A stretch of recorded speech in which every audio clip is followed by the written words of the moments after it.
In this chapter, we're going to do an introduction to blueprints. I'm really excited. This is a really great foundation for getting the skills you'll need in order to build interactive 3D content. So let's do an overview. What are blueprints? They're a complete node-based scripting system for creating interactive elements within Unreal. So what does that mean exactly? Well, it's similar to other scripting languages where you are able to define object-oriented classes or objects in the game. If that doesn't ring a bell with you, then basically what I'm saying is that this is beneficial incoming and outgoing knowledge. What does that mean? It means if you have a foundation in scripting or coding from other languages like Python or C++, you're going to find that this is exactly the same kinds of knowledge and logic that you've been using. If you don't have that foundation, this will build a solid foundation, and it will be useful if you need to go into other fields and study additional programming. So that's the great benefit to this section. Blueprints are flexible and powerful. They're built on top of C++.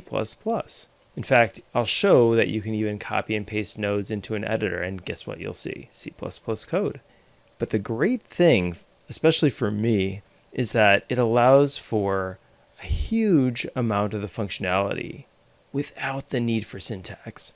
What does that mean?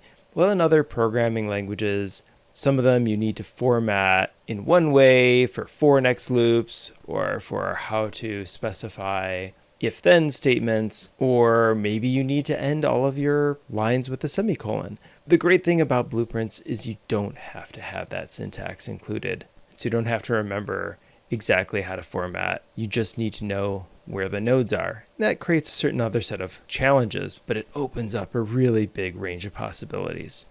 Okay, the other thing is that if you do have C++ knowledge, blueprint-specific markups are available, which means that you can go in and you can extend additional C++ code and blueprint type nodes yourself. In the next lesson, we are going to go over some of the content examples, but we are going to specifically focus on one of these in this lesson. I also am encouraging you to check out the blueprint documentation, of which there's a lot, as well as, depending on what your level is, there's these additional courses for building up your core blueprint essential knowledge. So it really just depends on where you are. There's also quick start guides, and within the content examples, we are going to focus on the blueprints overview. In the second week, we're going to cover on blueprints. So the next class, we will cover additional skills where we're going to be doing cross-blueprint communication, and we're going to be building up some of these tools like blueprint splines. We'll put together the physics handle tool, and we'll talk about blueprint communication, which is critical for object-oriented workflows.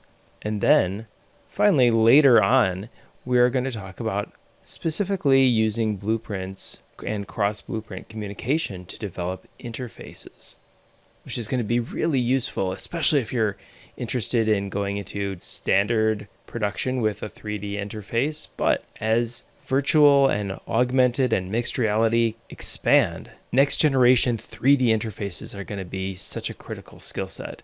So we're going to talk about some of the theory and connect it to those in a future course. But this is going to be foundational knowledge that will build up to being able to use this skill set. Okay, programming preparation. I mentioned that in addition to this course, as I go through, I'm going to be giving foundational knowledge, but constantly loop back and check to see where you have gaps. Unreal has its own vocabulary glossary, and within this course, we're going to have our own glossary that builds on this. What else? Learning logic is going to be beneficial.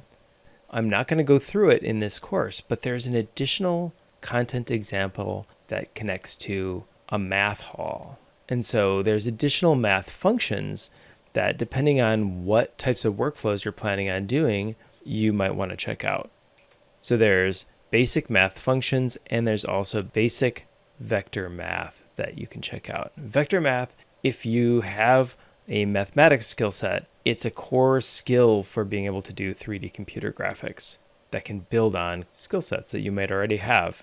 It can also be, the math functions can also be useful for data scientists or people who are interested in applying computer vision based concepts. But if you're interested in games or product visualization, you can take a look through those, and sometimes there's pieces in there you can just grab and take a look at. You also could be coming, and if you want to have a little bit more information on node-based workflows, if you've done any compositing, that might be helpful. Also, if you've done basic scripting inside of 3D, that could also be relatable knowledge. Finally, there's other programming languages. Scratch is a famous one. It was developed at MIT. And so if you have any basics, or if you have somebody you know who's done Scratch programming, you could talk to them and say, hey, I'm doing blueprints. All of that relatable knowledge will help get you ready and in the mindset for doing blueprinting. Key knowledge concepts in blueprinting. We talked about those in the first chapter, with the idea being that you sometimes only need to be aware of certain pieces of information. However, this course is foundational or above. Only once in a while it will dip into awareness level. A few areas where it could do this, for example, in post-processing, it may be inside of an area that you may not ever use. Like perhaps you won't be doing color grading, or you won't be doing specific visual effects-based workflows.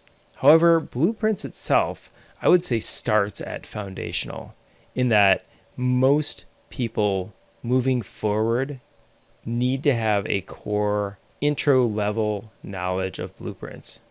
And then more and more, you will see the need for people to be able to apply certain fundamental foundational knowledge. And then if you're coming from another skill set that has programming already, then just learning the interface and learning how you can apply and recombine blueprint knowledge is going to be super valuable. It's going to speed everything up. It'll accelerate your workflows. And why have 2 weeks on blueprints? Well, it will build another level of knowledge. This first week is basically scripting.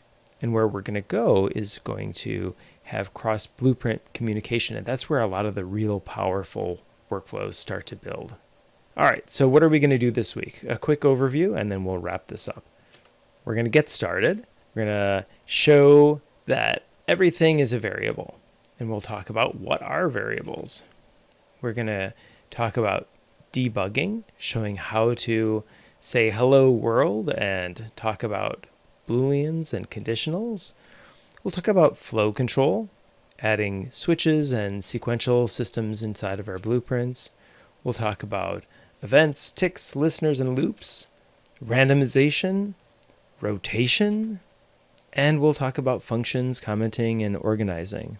And we'll finally talk a bit on efficiency and public versus private variables. So if a lot of these are raising big questions, or what do these words even mean, don't worry, we'll define them as we go.